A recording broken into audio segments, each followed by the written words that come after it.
Hello everyone, আজকে share করব চট্টগ্রামের ঐতিহ্যবাহী একটি রান্না, ডিম শুটকির দো মাছা। বাট আমি 3-4 মাছা করেছি, দেখতেই পাচ্ছেন। দ্যাট মিনস হলো আমি প্রথমে কিছু চিংড়ি মাছ ধুয়ে রেখেছি। এরপর চট্টগ্রাম থেকে আনা আমার যত রকমের শুটকি আছে সবগুলো থেকে অল্প অল্প করে নিয়ে কেটে ভালো করে ধুয়ে বাটিতে রেখে দিলাম।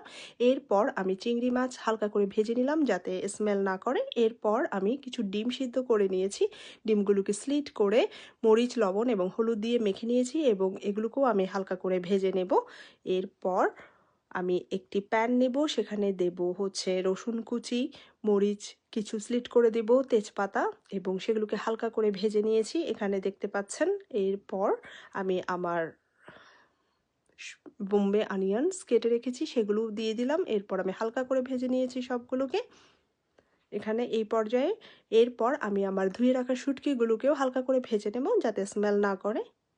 এরপর আমি আমার রেগুলার মশলাগুলো দিয়ে দেব, মরিচের গুঁড়ো, হলুদের গুঁড়ো, ধনিয়ার গুঁড়ো, জিরের গুঁড়ো, আদা রসুনের পেস্ট, অ্যান্ড দেন কিছু দিব টমেটো কুচি।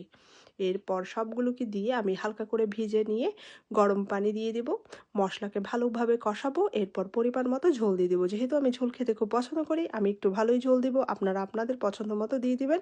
এই তো হয়ে গেল এই মজাদার ঐতিহ্যবাহী রান্না ডিম শুটকির দো মাছা। কেমন লেগেছে অবশ্যই কমেন্ট সেকশনে জানাবেন। Tata, bye bye, love you all.